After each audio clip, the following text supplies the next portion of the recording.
New tonight, a major development in the mysterious death of a Benton Harbor teenager more than 30 years ago. The Michigan Attorney General's office confirms today Eric McGinnis was a victim of a homicide, not an accidental drowning as the case was originally ruled. And it only happened after a witness came forward to ABC 57 News claiming he saw 5 white men chasing McGinnis on Silver Beach the night he died. ABC 57 anchor Brian Conybeare is live on the South Pier in St. Joe, Michigan, where the murder happened all those years ago. Brian. Well, Tim, that witness contacted ABC 57 News after our special 2019 investigation called The River, all about African Americans from the city of Benton Harbor winding up dead in the St. Joe River. He's now finally, that witness, shared his story with the Attorney General's Special Investigation Unit. And, as you said, this case has now been determined to be a homicide, not an accidental drowning as it was originally ruled. But Eric's family is still demanding answers. Someone needs to be held accountable. Benny Bowers Jr. is a retired Michigan State trooper and the uncle of Eric McGinnis. The 16-year-old Benton Harbor High School student found dead in the St. Joe River 5 days after a night out at a teen dance club in the predominantly white community of St. Joe back in 1991. Today, the Michigan Attorney General's office confirming it was not an accidental drowning, formally closing the case as a homicide now. But the suspect, accused of chasing Eric across Silver Beach with 4 other white men that night and allegedly kicking Eric in the head, knocking him into the river, committed suicide nearly 12 years after the crime. And nobody else is being charged by the AG's office at this point. And one of the witnesses who helped solve the case tried to tell his story 30 years ago, but allegedly failed the lie detector test and was determined not to be credible by police at the time. The St. Joe Police Department and the prosecuting attorney at the time, your conscious decision at that time to have the evidence that the Attorney General's office has now, you had 30 years ago, you made a decision to say, no, we're not going to proceed with that. Why? Because the witness, Pastor Burton, they felt wasn't credible. But in 2022, guess what? He's credible. All of a sudden. Well, Benny Bowers and his family have now hired an attorney, and they plan to ask the U.S. Justice Department to open a federal hate crime investigation into what really happened to Eric McGinnis 31 years ago using the recently passed Emmett Till Anti-Lynching Act in Washington, D.C. We'll have more on that part of the story coming up throughout this 90 minutes of news, and we'll tell you what the current St. Joseph Public Safety Director has to say about the allegations of a cover-up involving the death of Eric McGinnis some 30 years ago. That's coming up tonight at 5:30 on ABC 57 News. We'll also walk you through the timeline of the Eric McGinnis case as it unfolded over the past 3 decades. Reporting live in St. Joe, Michigan, right along the river, I'm Brian Conybeare, ABC 57 News. We'd start tonight with the latest on ABC 57's special investigation into what really happened to Eric McGinnis. The 16-year-old from Benton Harbor was found dead in the St. Joe River 31 years ago next month. But today, the Michigan Attorney General's office confirms it was not an accidental drowning as originally thought. In fact, they now say it was a murder. ABC 57 anchor Brian Conybeare helped break the case when a new witness came forward. He's live in St. Joe, Michigan, with the very latest tonight. Brian.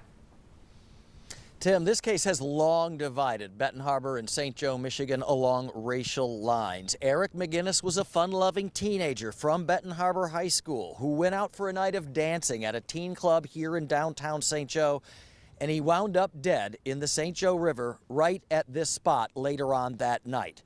Now, here's a timeline of the events for you and what really happened to Eric McGinnis. It was May 17th, 1991, when he went out for that night of fun, wound up breaking into a car and being chased along Silver Beach. On May 22nd, 5 days later, his body was found in the St. Joe River, bloated. 1993, the case was closed, ruled an accidental drowning by a task force in Berrien County as well as state police. But then, on May 17, 2021, just last year, the case was reopened by St. Joseph Police when a new witness came forward to ABC 57 News. And in November of last year, the case was transferred to the Michigan Attorney General's office to take over and investigate. And then this April, this month, the case has been ruled a homicide. Eric, again, was only 16 when it happened, and many people in mostly African-American Benton Harbor thought foul play must have been involved all these years, including Eric's own family. Today, they announced they're planning to ask the U.S. Justice Department to open a new federal investigation into exactly what happened to Eric McGinnis and whether or not the police and prosecutors in Berrien County at the time were engaged in some type of cover-up to keep what really happened quiet and avoid any further racial turmoil between the two communities. But current St. Joseph Public Safety Director Steve Neubecker says none of his officers or detectives were with the department 31 years ago when it all happened. And it was his office that reopened the case last May when that witness came forward, claiming he saw 5 white men chasing Eric toward the pier the night he died. My pain goes out to the Bowers family, to the McGinnis family. 31 years of suffering and not knowing what happened to Eric McGinnis is heartfelt. I'm sorry to the family, and I wish this case would have been solved years ago. The St. Joe Police and Director Neubecker did transfer the case to the Attorney General's office last fall, and again, as of today, the Eric McGinnis case is no longer considered an accidental drowning. Instead, it has been formally ruled a homicide. Now, coming up on ABC 57 News at 6, we'll have more on what happened that night right here at this very spot on the South Pier in St. Joe, right on the river's edge. For now, though, reporting live in St. Joe, Michigan, I'm Brian Conybeare, ABC 57 News. Stunning new details tonight on a 30-year-old mystery in Berrien County. What really happened to Eric McGinnis? Tonight, we finally may have an answer. The Michigan Attorney General's office ruling the case a homicide instead of the accidental drowning as it was originally determined. ABC 57 anchor Brian Conybeare helped solve the case when a witness came forward to him with what really happened. He's live on the South Pier in St. Joe, Michigan, where the deadly incident played out. Brian.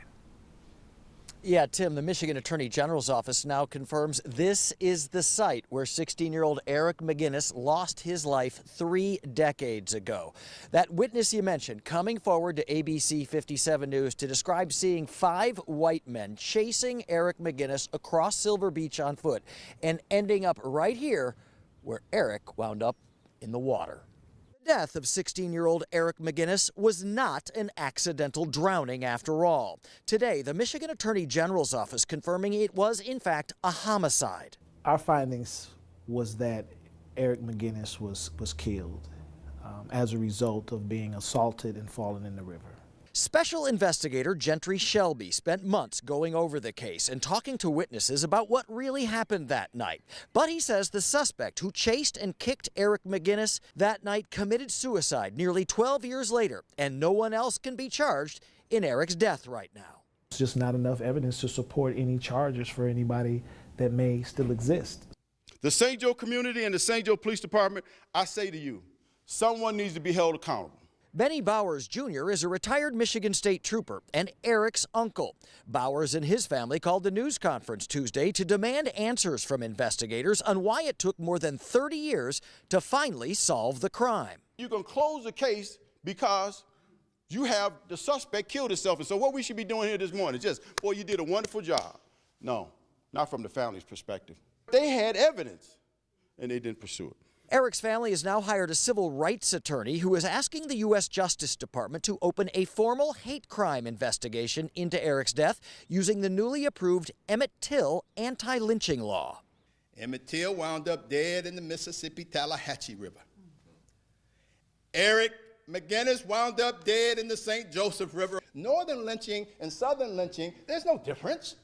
The night he died, Eric had gone to 505 Pleasant Street in downtown St. Joe, at the time an alcohol-free dance spot for teens known as The Club, and had dated a white girl there, sparking rumors that that was the reason he was killed. I want nothing more than closure to the family. Current St. Joseph Public Safety Director Steve Newbecker says neither he nor any of his current officers or detectives were on the force back in 1991 when the crime happened.